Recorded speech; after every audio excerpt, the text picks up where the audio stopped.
आपल्या संबोधनाला सुरुवात करावी.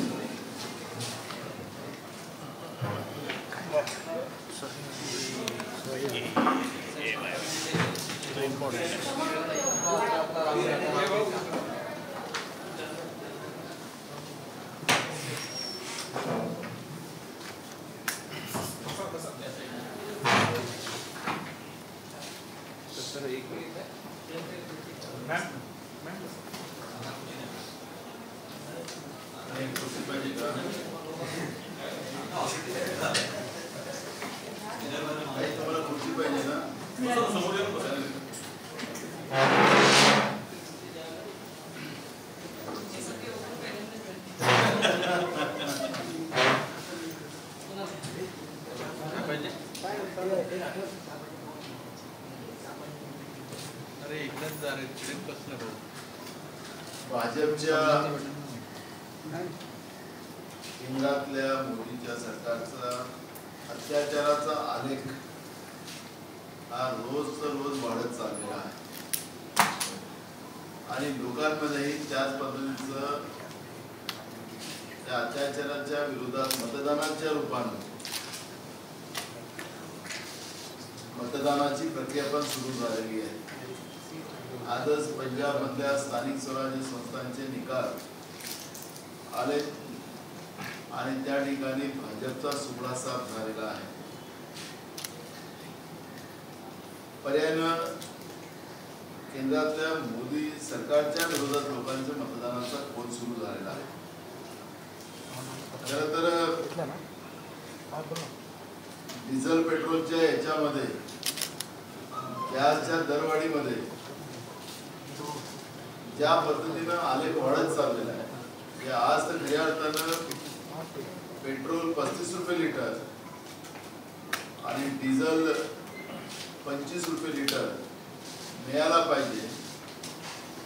इतकं आंतरराष्ट्रीय बाजारपेठेमध्ये डिझेल पेट्रोलचे खाली दर आले असताना सुद्धा, कच्च्या तेलाचे दर खाली आले असताना सुद्धा एक काळ असा होता की कोरोनाच्या काळामध्ये म्हणजे त्यांच्या त्या फक्त वाहतुकीचा खर्च मध्ये तुम्ही फक्त घेऊन जा अशी परिस्थिती आली असताना सुद्धा केंद्रात बसलेले मोदीचं सरकार, भाजपचं सरकार जाणीवपूर्वक पहिल्याच अडचणीत आलेल्या घरात लोक, कारण की त्या काळ असा होता की सगळ्यांना घरात दाबून ठेवण्याचं काम झालेलं होतं. त्याही वेळेस लोकांचे खिसे कापण्याचं काम केंद्रातल्या मोदी सरकारने केलेलं आहे. या डिझेल पेट्रोलच्या वाढीमुळे मोठ्या प्रमाणात महागाई वाढली, सामान्य लोकांचं जगणं मुश्किल झालेलं आहे. वाहतुकीचा खर्च वाढल्यामुळे सामान्य लोकांचं जगणं मुश्किल झालेलं आहे आणि म्हणून अशा या परिस्थितीमध्ये मोदी सरकार तुम्ही अत्याचार करणं आता बंद करा. ही लोकशाही आहे. ही काय फक्त मुठभर मित्रांसाठी देशातलं सरकार चालवण्याची जी किमया भाजपने जी सुरू केलेली आहे त्याचा आम्ही निषेध करतो आणि जनतेची लूट भाजपने, नरेंद्र मोदीच्या सरकारने तातडीने थांबवावी ही भूमिका काँग्रेसची आहे.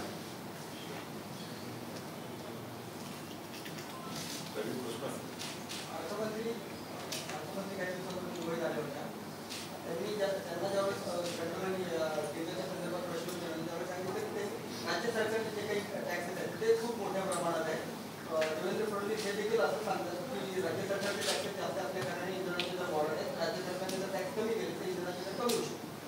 देवेंद्र फडणवीस काय बोलले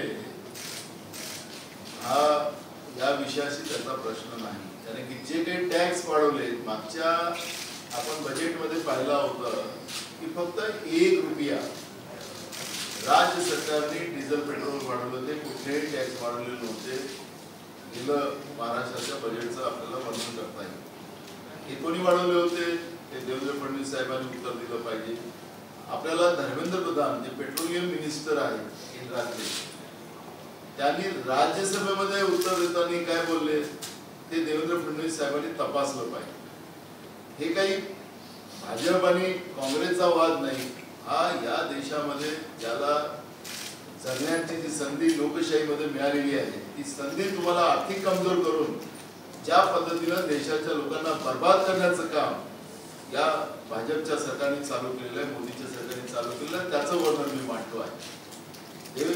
धर्मेंद्र प्रधान जे पेट्रोलियम मिनिस्टर आहे ते राज्यसभेमध्ये बोलताना म्हणाले, त्याचा क्लिप पाहिजे असेल तर मी तुम्हाला राज्यसभेचं क्लिप कसं देतो. ते म्हणाले की अब ये मेरे हाथ में नहीं है डीजल पेट्रोल के रेट रोकने के. त्यांच्या मंत्र्यांनी सांगितलं, पेट्रोलियम मंत्र्यांनी सांगितलं आणि तेही राज्यसभेत सांगितलं, रस्त्यावरचं भाषण नाही की मुझे फांसी चढ़ा देना अगर नोटबंदी फेल हो गई तो. ते रस्त्यावरच होतं. म्हणजे ज्या राज्यसभेमध्ये देशाचे पेट्रोलियम मंत्री या पद्धतीने बोलत असतील तर मग तुम्हाला पाठवलं कशाने लोकांनी? तुम्हीच सांगत नव्हता त्यावेळेस. लोकांचे मतं मागत असताना, मनमोहन सिंग साहेबांच्या सरकारवर टीका करत असताना तुम्हीच म्हणत होता. मग आता तुम्ही लोकांना का फसवतात, का लोकांचे खिसे कापतात? हा सवाल काँग्रेसचा. हा जो तुमचा प्रश्न आहे या संदर्भात तुम्ही काही रस्त्यावर उतरून आंदोलन करणार आहात का? बिलकुल, आमचा आता तेच प्लॅन चालू आहे.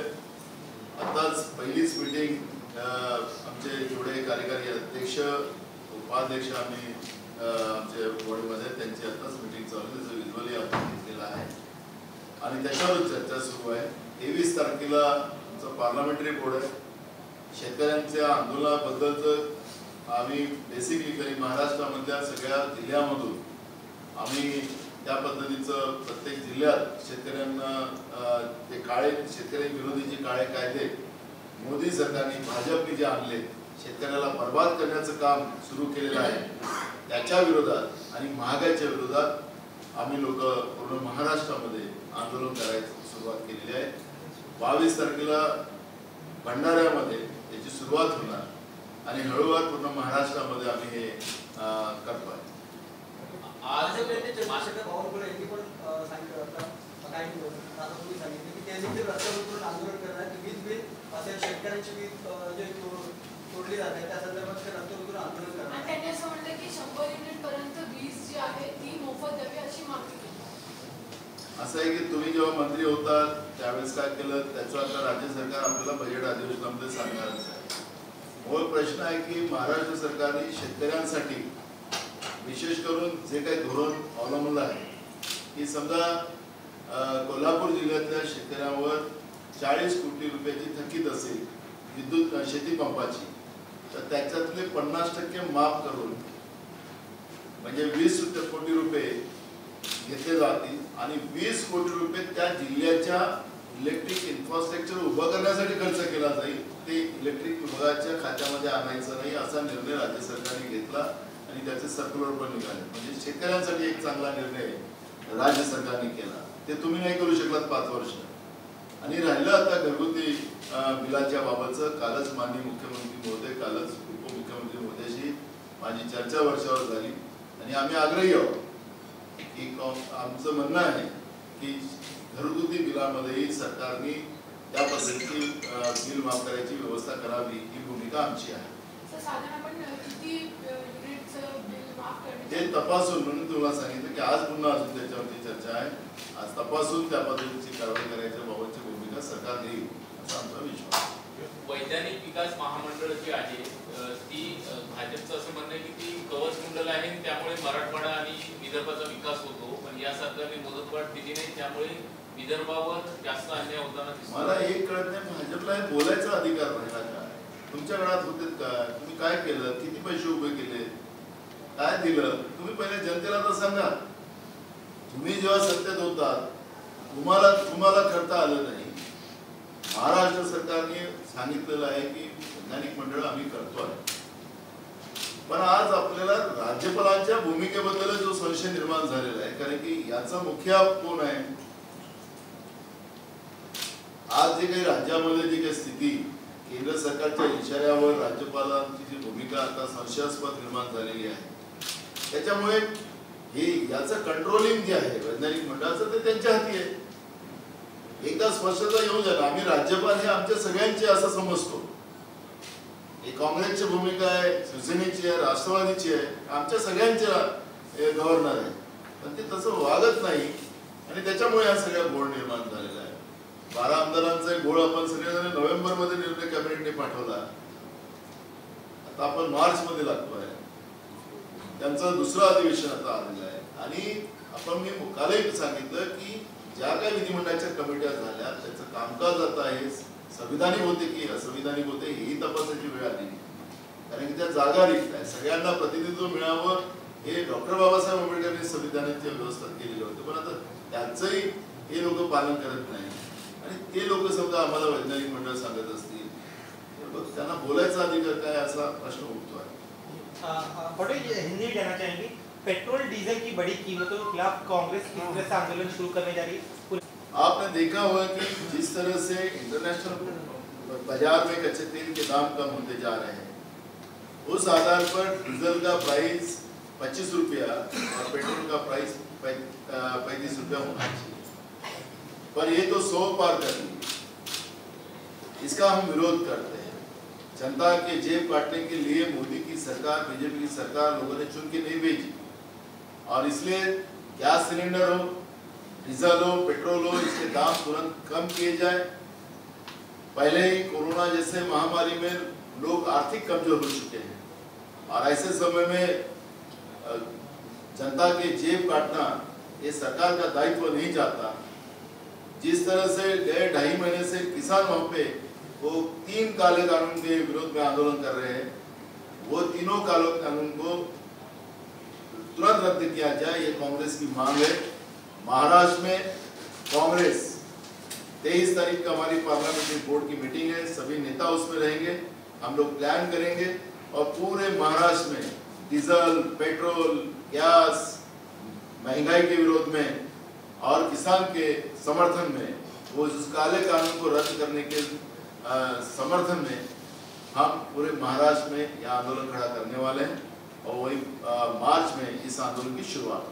सर, इसके अलावा केंद्र सरकार ने तो हाथ खड़े कर दिए, धर्मेंद्र प्रधान ने कह दिया हम कुछ नहीं कर सकते, लेकिन क्या राज्य सरकार उनके हिस्से में आने वाले जो कुछ पैसे टैक्स क्या उसमें कटौती करने पर विचार कर रही है? हमने 1 रुपया से बढ़ाया था. हमारी सरकार आई, हमने 1 रुपया बढ़ाया. जो भी बढ़ाया हुआ है वो बीजेपी का है. क्यों बढ़ाया उसका जवाब उन लोगों को देना पड़ेगा पहले. लेकिन हम ये पूछते हैं, ये टैक्स नहीं, टैक्स से सरकार चलती है ये जनता को भी पता है. लेकिन अंतर्राष्ट्रीय बाजार पेट में अगर इतना सस्ता तेल होगा तो इतना महंगा बेचने का कारण क्या? एक सीधे सवाल का जवाब हम लोगों ने हमें देना चाहिए. आपने गैस के रेट बढ़ा दिया, आपने डीजल के रेट बढ़ा दिया, पेट्रोल के रेट बढ़ा दिया और उससे पूरी महंगाई हो गई, ट्रांसपोर्ट का खर्चा बढ़ गया. हाथ पे कमाने वाले, खाने वाले गरीब आदमी, मध्यम वर्गीय आदमी को जीना हराम कर दिया. बीजेपी ने जिस वादे जनता के साथ किए थे, जिस तरह से इन लोगों ने मोर्चे निकाले थे कि हमारी सरकार आने के बाद हम डीजल पेट्रोल के रेट कम करेंगे, ऐसा बोल के ये सत्ता में आए थे. उनके भाषण भी आपके मीडिया के माध्यम से हम सुनते हैं, आज भी उसको रिट्रेक्ट करते हैं, तब हम देखते हैं. तो मुझे ये सवाल उनको करना है कि जब अब तो खुद प्रधानमंत्री जी ने कहा था कि मैं प्रधानमंत्री बनने के बाद इंटरनेशनल बाजार पेट में कच्चा तेल के दाम कम हो गए, देखो मैं कितना भाग्यवान हूँ. आप खुद ही बोल रहे हो. अब दाम कम होने के बाद भी रेट क्यों बढ़ा रहे हो, इसका सवाल का जवाब आपको देना ही पड़ेगा. ये डेमोक्रेसी है, लोकशाही है, ये कोई हुकुमशाही नहीं है. और इसलिए नरेंद्र मोदी जी और भाजपा आप सब लोगों को, जनता को जवाब देना पड़ेगा और हम जवाब लेके रहेंगे और कांग्रेस उसके लिए पूरा आंदोलन करेंगी और जनता को साथ लेकर मोदी जी को ये सब रेट दाम कम करने की व्यवस्था बनाने की हम पूरी जोरकस कोशिश करेंगे. इसके अलावा विधान परिषद के 12 सीटों के मुद्दे पर आपने कहा था आप कोर्ट जाने पर विचार करेंगे, क्या कुछ तय कर पाए कब तक जाने वाले और क्या आपके दोनों साथी दलों से बातचीत हुई है इस बारे में? बिल्कुल, हम लोगों की पूरी चर्चा हुई और मैंने जब भी कहा कि जो हमारी जो विधिमंडल की कमेटियां बनी है उसका जो कामकाज जो शुरू है वो संवैधानिक है या असंवैधानिक है, वो जांचने का काम शुरू है. अगर ऐसा होगा, असंवैधानिक हो रहा होगा कामकाज, तो कमेटियां तुरंत रद्द की जाएगी. वहाँ पर दोनों सभी पार्टी, सभी दलों के, सभी पार्टी के हमारे एमएलए रहते हैं और उनको भी उसका इफेक्ट पड़ेगा. सर, राज्य सरकार सरकार राज्यपालांच्या विरोधात करून होतात. हिंदीमध्ये हिंदीमध्ये हिंदीमध्ये राज्यपालांच्या विरोधात तुम्ही कोर्टात जाणार आहात. आमचं याच्यामध्ये सरळ आहे की आता हे सगळं कायदेशीर तपासणी सुरू झालेलं आहे. तिन्ही दल आम्ही शिवसेना, राष्ट्रवादी आणि काँग्रेस हे सगळे आम्ही त्याला कायदेशीर तपासतोय आणि ते असेल तर माननीय गव्हर्नरच्या विरोधात कोर्टात जायला आम्हाला काही अडचण राष्ट्रवादी शिवसेनेवर तुमची चर्चा झाली क्या? सर ये हिंदी में आना चाहिए प्लीज. क्या आप लोग राज्यपाल के खिलाफ भी अदालत जाने पर विचार कर रहे हो? क्या साथी दलों से बात हम तीनों दलों से हमारी बात हुई. हम लोग उसको कानूनन जांच कर रहे हैं. अगर राज्यपाल के विरोध में हम जा सकते हैं तो बिल्कुल जाने की व्यवस्था बनाएंगे. सुधीर भाऊ मुनगंटीवारांनी आज एक गोष्ट सांगितली की वैधानिक विकास महामंडळाचं विचारलं वैधानिक विकास झालं. सर फक्त तुम्ही एकच स्पष्ट कराल का की कधीपासून आंदोलन सुरू होणार आहे? कारण तुम्ही मगाशी मार्च बोलताय. एक्झॅक्टली कधीपासून आंदोलन सुरू होणार आहे? 23 फेब्रुवारीला आंदोलन सुरू होणार. मार्च में 22 ला आम्ही पहिले भंडारा करतोय. फेब्रुवारी ना? हां 22 फरवरीला भंडारा करतोय आणि मग पूर्ण राज्यामध्ये मार्च महिन्यात सुरू होईल. पटोले सर, जिस तरह महाराष्ट्र विकास अघाड़ी की जो सरकार है, धनंजय मुंडे के बाद संजय राठौर पर आरोप लगे हैं, तो कांग्रेस ने जिस न्यूनतम साझा कार्यक्रम के तहत सरकार का गठन किया था, उस पैरामीटर पे जो इस तरह के आरोप लगने के बाद भी मंत्री बने थे, उसको कैसे देखते हैं? क्या धनंजय मुंडे जी पे आरोप लगा, उसके बाद संजय राठौर पर भी आपको धनंजय मुंडे का प्रकरण आपको सबको पता है, पहले क्या हुआ बाद में क्या हुआ. ये पुलिस में मामला है. इंक्वायरी के बाद जो भी निर्णय होगा वो होगा. और उनके जो पार्टी के जो श्रेष्ठी है शिवसेना और एनसीपी दोनों उनकी नजर रखे हुए, अगर वो दोषी है तो उनके ऊपर कार्रवाई करने वाले. सर राजीनामा दिला ही मुख्यमंत्री अजून मला काही नाही. नहीं, मेरा सवाल था सर कि जो कांग्रेस ने न्यूनतम साझा कार्यक्रम के तहत जो सरकार का गठन किया, तो इस तरह के आरोप के बाद भी मंत्री बने हुए, तो जो कांग्रेस का पैरामीटर्स था न्यूनतम साझा कार्यक्रम, उसमें ये फिट बैठता है क्या? देखो दो चीजें हैं कि ये 3 दल की सरकार है. अब उनको कौन सा मंत्री रखना है, क्या रखना है, उनका अधिकार है. जैसे विधानसभा का अध्यक्ष किसको बनाना है, ये हमारे पार्टी का अधिकार है, वो उनका अधिकार है. तो उसमें हम लोग क्या बोल सकते हैं. लेकिन मैं जो आज महंगाई के बारे में बात कर रहा था, जब कांग्रेस की सरकार थी, मनमोहन सिंह की सरकार थी, तब ये अमिताभ बच्चन जी, अक्षय कुमार जी बहुत ट्वीट करते थे. आपने देखा होगा उनका ट्वीट, फुकड़ मिलना चाहिए डीजल पेट्रोल, ऐसा ट्वीट करते थे. आज क्या हो गया? आज कोई हाथ में तकलीफ तो नहीं हुई उनकी दोनों की. एक तरफ पूरा देश में कोरोना की इस महामारी में लोग तकलीफ में आ चुके हैं, आर्थिक तकलीफ में आ चुके हैं. ऐसे समय में सेलिब्रिटी क्यों चुप है? उनको पूरा लोकतंत्र में अधिकार है. जब था कांग्रेस के जमाने में लोकतंत्र था, आज नहीं है क्या? ये भी सवाल मैं ये दोनों सेलिब्रिटी से पूछना चाहूंगा. मैं इसी भी ऐड करता हूँ. जब आप लोग की सरकार थी तब अमिताभ बच्चन भी कहते थे मेरे को 2-4 रुपए का पेट्रोल डाल दो तो मुझे, ताकि गाड़ी जला सकूं. आज अमिताभ बच्चन भी चुप है, वो भी कुछ कह रहे हैं. आपको लगता है इनके ऊपर भी किस तरह कोई दबाव, इसकी जांच होनी चाहिए? हम देखो हम एकदम क्लियर बात कर रहे हैं. पत्रकार ने अगर किसानों के आंदोलन के ऊपर वास्तविकता लिखी तो उसके ऊपर राष्ट्रद्रोह हुआ है. और कल ही माननीय हाईकोर्ट ने दिल्ली में सरकार को फटकारा है. ये लोकतंत्र में उनका अधिकार है, तो अब अपना अधिकार को भी यूज नहीं किया जा रहा होगा.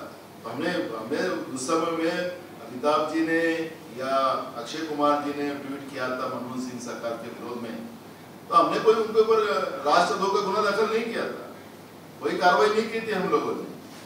अब ये लोग क्यों चुप है? हमारा सवाल अमिताभ बच्चन जी से भी है, हमारा सवाल अक्षय कुमार जी से भी है. आप आइकॉन हो, आपको लोग पसंद करते हैं, आपकी बात सुनते हैं, तो ऐसे समय में ये सेलिब्रिटी आज चुप क्यों हुए, ये सवाल भी कांग्रेस अभी करे. संजय राठोड प्रकरणावरून विरोधी पक्षनेते देवेंद्र फडणवीस यांनी आता एक प्रतिक्रिया दिली की सरकार म्हणजे संजय राठोड यांचं जे प्रकरण आहे संबंधित चव्हाण आहे, पूजा चव्हाण, तो नो वन किल जेसिका सारखा चित्रपटासारखा आहे. सरकार पोलीस दबाव वाढवत आहे आणि यातून काहीच साध्य होणार नाही. मंत्री बेफिकीर पद्धतीने बाहेर आहे. देवेंद्र फडणवीस साहेब काही पण बोलू शकतात, त्यांना तो अधिकार आहे, काही पण. मी म्हणून काल पण एक सवाल केला, आजही करतो. सुशांत सिंग राजपूतचं प्रकरण तुम्ही सीबीआयला घेऊन गेला, 3 महिने टीव्ही चॅनलवर आम्हाला ते दाखवत बसला, लाईटचे बिल वाढवला, महाराष्ट्राची पूर्ण बदनामी तुम्ही केली, महाराष्ट्राची पूर्ण बदनामी केली. महाराष्ट्रामध्ये कोणी सुरक्षित नाही अशा पद्धतीचं चित्र देशामध्ये दाखवण्याचं पाप भाजपने केलं. सीबीआयला गेले, सीबीआयने अहवाल का नाही सादर केला अजूनपर्यंत? का नाही केला? आम्ही आरोप नाही करत, वास्तविकता सांगतो. आम्हाला जो रिपोर्ट आलेला आहे की भाजपचे मोठा नेता त्याच्यात अडलेला आहे म्हणून सीबीआयचा रिपोर्ट येत नाही, हे आमचा आरोप आहे. मग आता का लपलेलं आहे? त्यांनी काही बोलवलं संजय राठोडच्या बद्दल, त्यांना अधिकार आहे, साहेब आहेत आपले विरोधी पक्ष नेते, त्यांना बोलण्याचा अधिकार आहे. पण तुम्ही उत्तर तर द्या, भीमा कोरेगावचं उत्तर द्या ना. का गेलं तुम्ही? एनआयला का चौकशी घेऊन गेलात? पुणे पोलिसांजवळ का नाही ठेवलात? का नाही उत्तर देत तुम्ही महाराष्ट्राच्या जनतेला? महाराष्ट्राची बदनामी झाली ना भीमा कोरेगावमुळे, नाही झाली का? तुम्ही त्यावेळेस मुख्यमंत्री होतात ना, होऊ द्या ना. दुधाचं दूध पाण्याचं पाणी वेगळं. आरोप लावणं सोपं आहे फडणवीस साहेब, तुमच्या काळात काय तुम्ही दिल्लीमध्ये घेऊन गेला ते सगळे प्रकरण? या प्रश्नाचं उत्तरही त्यांनी द्यावं. ते मराठीमध्ये सांगा. जे अभिनेते आहेत अक्षय कुमार असतील, अमिताभ बच्चन आधी कुठेतरी काँग्रेसच्या विरोधात असताना ट्विट करत होते आणि आता मात्र शांत आहे. काँग्रेसच्या सरकारमध्ये लोकशाही होती हे सिद्ध होतं, त्याला काही वेगळा पॅरामीटर लावायची गरज नाही. त्या काळात मनमोहन सिंग साहेबांचं सरकार असताना अमिताभ बच्चन साहेब, अक्षय कुमार जी ये दोघेही ट्वीट करायचे की गाड़ी को 4-5 रुपए में डीजल पेट्रोल मिलना चाहिए.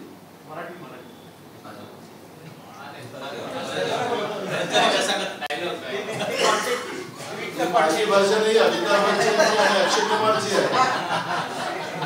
ते मराठी बोलत नाही महाराष्ट्रात राहून सुद्धा.